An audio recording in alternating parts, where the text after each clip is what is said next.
So you guys have just watched a puppet show, a drama of how photons interact on our planet. Well, really not even just on our planet as they come from space. And now you're going to be watching us play the global warming game. And so I wanted to just show you from the big screen the game board, and then you're going to follow along with Mrs. Shields and I as we actually play the game and keep track with us of the score. And so if you check out the game board, this is what the game board will look like, and you'll notice that the spots on the game board actually very much tie into the puppet show, the drama that you saw.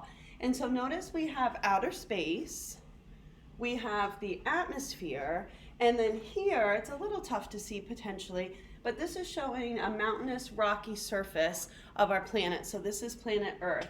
And so the way that the game starts, and you'll see Mrs. Shields and I do this, is we're going to be using these little white beans as our game pieces. And we're going to line up 12 white beans up here. Now look where they're coming from. They're coming from outer space. So these white beans would be visible light photons. That's code for energy packets from the sun that we can see. Okay, so then what you're going to notice us doing is taking these visible light photons and moving them in a straight line down to the planet's surface, down to Earth. Now at that point, you're going to see us flip a coin.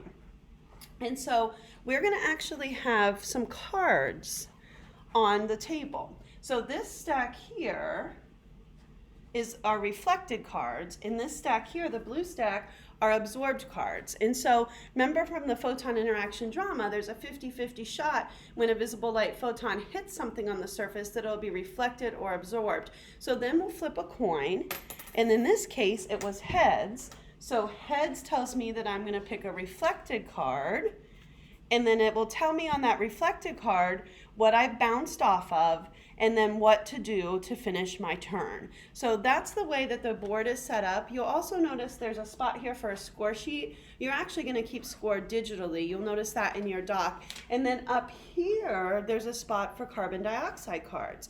That's the variable that we're going to be changing throughout there's actually going to be three times that we play the game. You're going to see no carbon dioxide, and then we're going to steadily add carbon dioxide to the atmosphere and see what happens with the warming.